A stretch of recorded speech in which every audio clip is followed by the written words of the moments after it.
dan urgensi harmoni kewajiban dan hak warga negara. Dalam Konstitusi Negara Kesatuan Republik Indonesia atau NKRI, pemegang kedaulatan berada di tangan rakyat dan direpresentasikan kepada wakil rakyat yang menduduki kelembagaan negara Indonesia. Aktor dan kelembagaan negara ini ekstensinya ada dengan tujuan memenuhi kepentingan pemegang kedaulatan, yaitu rakyat. Di Indonesia, hubungan lembaga republik dan rakyatnya juga merupakan penerapan demokrasi yang dituangkan di dalam Konstitusi Undang-Undang Dasar 1945 yang di dalamnya terdapat pasal-pasal tentang hak dan kewajiban negara dan rakyat. Demokrasi yang dilaksanakan di Indonesia merupakan demokrasi Pancasila yang menitikberatkan kepada sila kelima.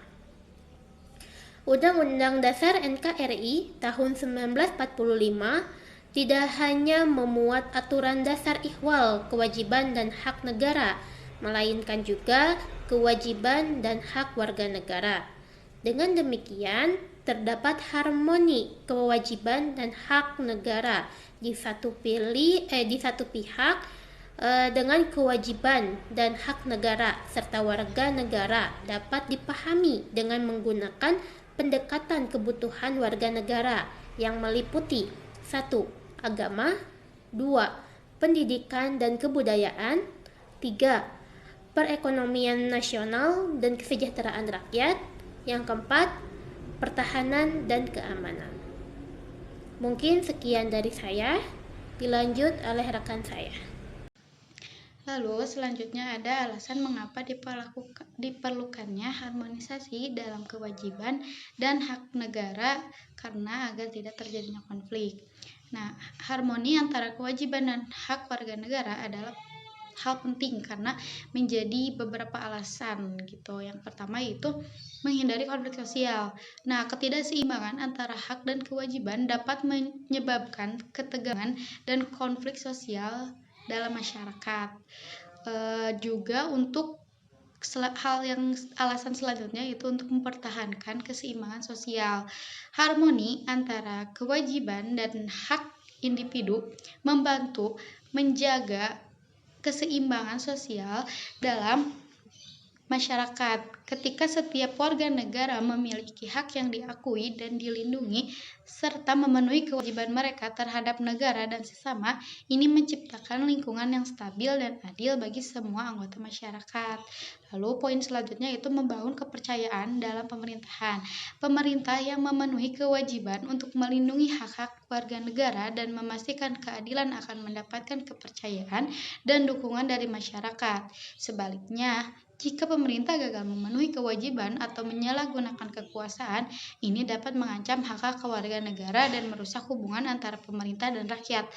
Lalu, poin selanjutnya ada mendorong kepatuhan hukum. Ketika hak-hak warga negara dihormati dan kewajiban mereka dipatuhi, hal ini akan mendorong tingkat kepatuhan hukum yang lebih tinggi dalam masyarakat.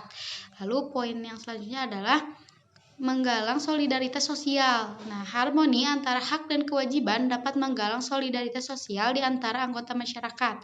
Ketika individu merasa bahwa diri mereka memiliki tanggung jawab bersama untuk membangun masyarakat yang adil dan berkelanjutan, hal ini dapat memperkuat hubungan sosial dan meningkatkan kerjasama dalam mencapai tujuan bersama. Nah, oleh karena itu, harmoni antara hak dan kewajiban warga negara adalah esensial untuk menciptakan masyarakat yang stabil, adil, dan demokratis.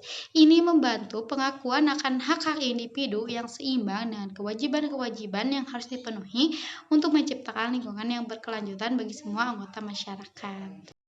Selanjutnya, pembahasan mengenai sumber historis, sosiologis, dan politik dalam memandang kewajiban dan hak warga negara. Yang pertama, sumber historis. Sejarah perjuangan kemerdekaan Indonesia mencerminkan semangat untuk memperjuangkan kedaulatan dan hak-hak rakyat. Di dalamnya terdapat peran penting kewajiban untuk berjuang demi kemerdekaan, sekaligus pengakuan hak-hak politik dan sipil bagi semua warga negara.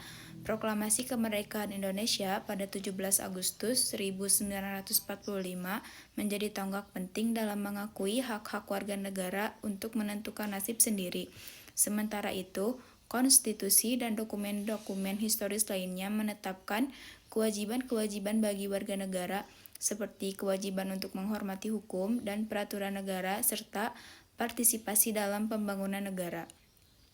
Yang kedua, ada sumber sosiologis. Dari perspektif sosiologis, harmoni antara kewajiban dan hak warga negara Indonesia tercermin dalam dinamika sosial masyarakat. Proses sosialisasi yang terjadi di berbagai lembaga seperti keluarga, sekolah, dan masyarakat berperan dalam membentuk kesadaran akan hak dan kewajiban, solidaritas sosial, dan semangat gotong royong yang merupakan nilai-nilai budaya Indonesia juga berkontribusi pada pemahaman tentang pentingnya kewajiban terhadap sesama dalam masyarakat. Yang ketiga, ada sumber politik.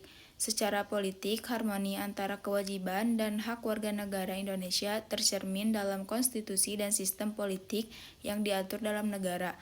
Konstitusi Indonesia yang saat ini adalah Undang-Undang Dasar 1945 menjamin hak-hak dasar warga negara seperti hak atas pendidikan, kesehatan, pekerjaan, dan kebebasan berpendapat.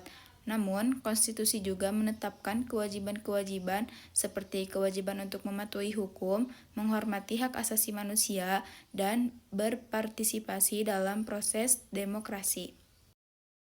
Yang terakhir yaitu kesimpulan. 1. Esensi hak warga negara adalah memastikan bahwa setiap individu memiliki hak yang diakui dan dilindungi oleh negara dan hukum. Hak-hak ini mencakup hak sipil, politik, ekonomi, sosial, dan budaya. Urgensi kewajiban warga negara adalah tanggung jawab yang harus dipenuhi oleh setiap individu terhadap negara dan sesamanya. 2. Harmoni antara kewajiban dan hak warga negara adalah esensial untuk menciptakan masyarakat yang stabil, adil, dan demokratis. Ketiga, dengan memahami sumber historis, sosiologis, dan politik ini, kita dapat melihat bagaimana harmoni antara kewajiban dan hak warga negara menjadi landasan bagi pembangunan masyarakat yang demokratis, adil, dan berkelanjutan di Indonesia. Sekian dari kelompok 3. Mohon maaf apabila ada kesalahan. Terima kasih. Wassalamualaikum warahmatullahi wabarakatuh.